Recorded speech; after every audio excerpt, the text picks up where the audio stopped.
Hey guys. Today I wanted to come on here and talk to you briefly about cooking, groceries, food, nourishment for your body, mind, and soul. um, just wanted to discuss some challenges with being homeless, living in your vehicle, obtaining food, healthy food, and then some different products for assistance with cooking on the go. So, if you want to hear about cooking as a homeless individual and how that is done, please stay tuned.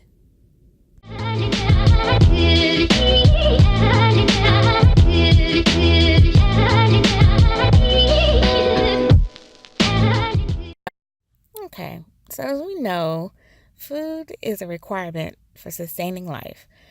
Obviously, that doesn't change just because you're no longer in a traditional dwelling. In fact, in most cases, it makes mealtime more of a challenge. Like, what do you shop for? How will you cook it? It seems so much easier to eat at fast food places or more cost efficient to just grab some snack food. But is it healthy? So, what do we shop for? Well, standards of what you shop for pretty much are based off the same specifications as those when you reside in a traditional home. If you have health concerns or weight concerns, those options are good, but not long term. Your dietary needs, amount of money available, convenience, preparation, cooking capability, and skill level. A lot has to do with where you are in your homeless journey. So, the three phrases that I coined for referring to homeless are the New Age homeless era, which is the non traditional state of homelessness in today's society, which you don't really see, what people don't think is homeless. The second one is homeless and free. Those are individuals who have made a conscious decision to no longer jive with society's narrative of a normal home. They no longer live in traditional brick and mortar dwellings. And the last one is enlightened homelessness. So that's the either temporary or permanent state of homelessness that one has chosen in order to move further along their earthly path towards growth and their soul's spiritual purpose here. For those who are new to this lifestyle and considered a new age homeless individual, or those who are on an enlightened homeless journey, the aspect of grocery shopping can be extra challenging. When this is all new, chances are you're just trying to figure everything out and cope with this new major change in your life. And on the enlightened path, same thing, but your focus is probably more on analyzing the situation as a whole, planning things and getting them aligned for growth, feeding your mind and soul. So feeding your body may not be top priority. Figuring out healthy meal options is a pain anyway, but the more hurdles you have, like money, time, energy, and now throw in no kitchen and you're ready to go insane. But don't fret too much. It can be simple if you don't have many dietary restrictions or not too picky of an eater. This is a good time actually to improve your diet if you can. The produce in the deli aisles are full of fresh food. You can eat salads galore, mix and match different lettuces, veggies, fruits, etc. Also, the deli has pre-cooked food, so if you can afford it, then you have healthy meal options from your favorite grocery store. A few years ago, I took a sociology class, and a project that I had to do was a study on eating healthy and only spending about $20 a week. So I know it can be done. I won't go into everything here, but planning is definitely key. Decide what you would like to eat, then work backwards, creating that meal in a more cost efficient way. So, with salads, and then you have sandwiches, which you can make healthy and filling. On a side note though, Um, Walmart sells emergency food supply kits ranging from 48 hours supply for 4 people for about $20 to a 30-day food supply for about $92. Also, they have special kits like lunch and dinner kits, breakfast, and so forth. So they said that food prep for this is easy. They said you just add water, boil, add food, and simmer. Wait, isn't that cooking? Uh, yeah. And it takes us to our next topic. How can I cook the food? There seems to be a couple of cooking devices that seem to be popular among the homeless and free crowd. You know, as they're out in New Mexico or California or Nevada on open plains and they're chilling in their little communities. Those little communities have this homeless thing licked, okay? Wanderers, I think they call themselves.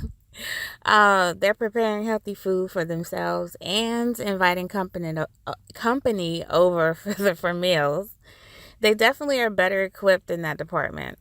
So, how do they do it, you ask? A good bit of them use solar cookers, aka solar ovens.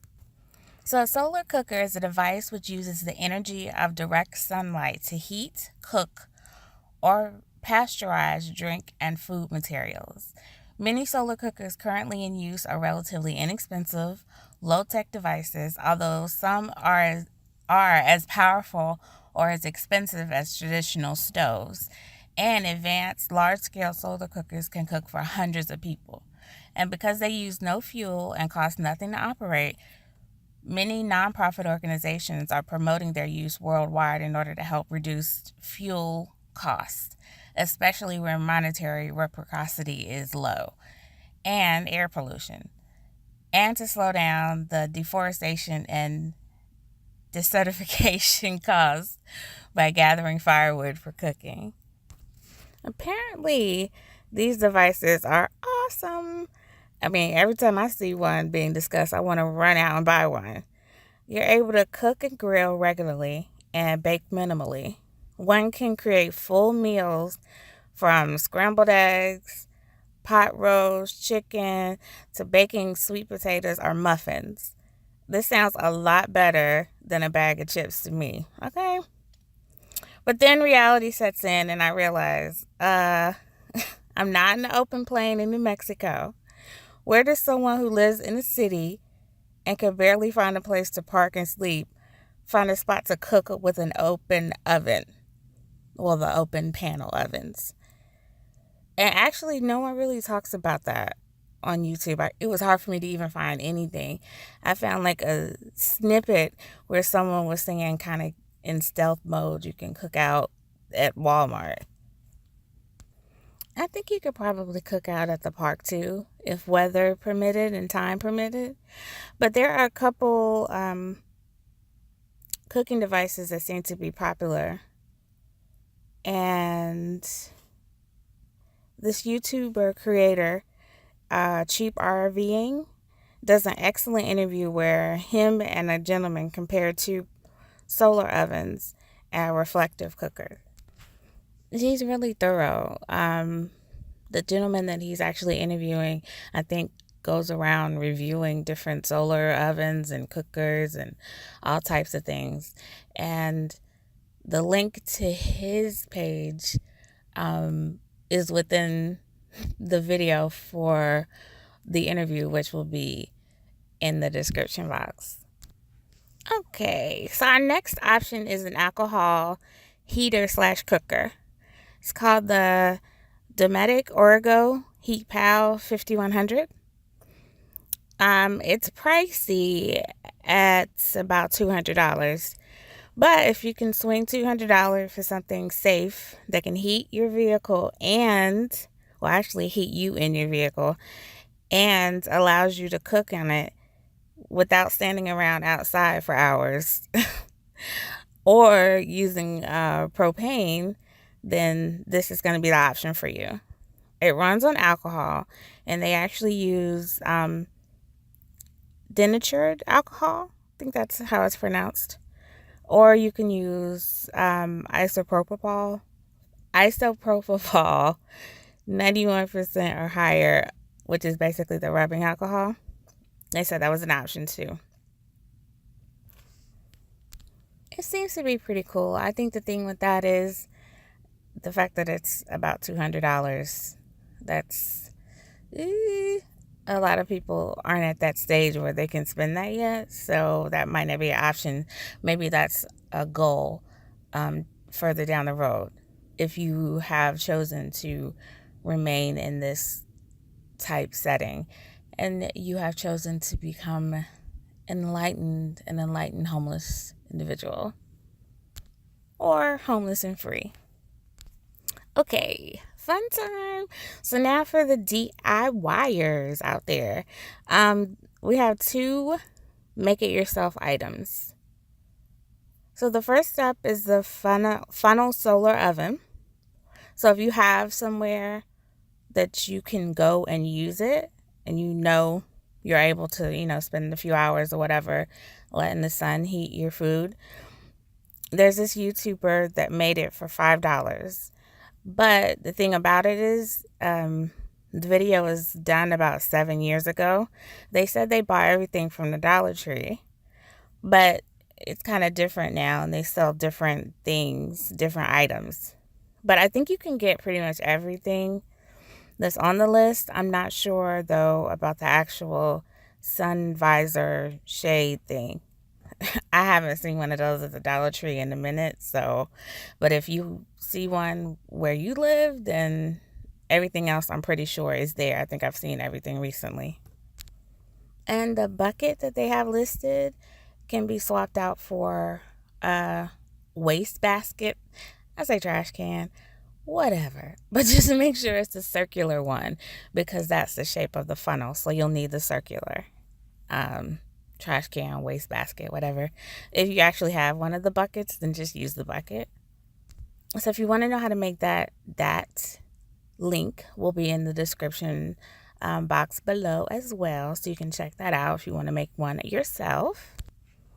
And then we have my favorite, the Arizona Tea penny can alcohol stove. I think it's pretty cool and it's super cheap to make. So you essentially have 2 Arizona tea cans, the tall ones or the green ones. You're going to basically create a version of the stove that I was talking about earlier. That was for $200. The gentleman in the YouTuber Jujitsu 2000, he uses heat brand accelerant fiberglass insulation to absorb the alcohol. He uses a block of wood and a push pin, scissors, and of course the penny, which he said needed to be 1982 or older. Apparently, the older ones have higher copper levels, and in 1983 and above, they have more zinc. I think somebody put in the description, but it's about their copper levels. So if you can find an old penny from 1982 or before, you're in. I actually found this interesting. He did a really, really good job explaining everything while he was actually working on it. And at the end of the video, he stated that the fiberglass, the filling that he was using, was optional. And it just actually helps with getting the flames primed in the beginning of the process when you light it. And for that, I will leave the link below. I would suggest checking that one out. It's pretty cool. Okay, guys, that is all I have for this video. It was just a quick pop in, kind of discuss some cooking options and a little bit of grocery store info for you. As always, I hope that you learned something. That's my goal. I always want you to learn at least one thing and that you find it interesting. For anyone who has used any of the items in the videos or any other type of cooking apparatus that you've made or purchased, please put it in the comment section for anyone else. And I'm actually interested to know what else is kind of out there. And if you found the price worth it, if you paid for one of the solar ovens, you actually bought one, do you find that it was worth it to heat and to cook, or whichever one you use? And please don't forget to comment, share, and subscribe. Until next time. That's all for now, guys. I'm Kiki, and that's what's really going on in the streets. Remember, be the change you want to see in the world. I love you guys. Go forth in love and light. Namaste.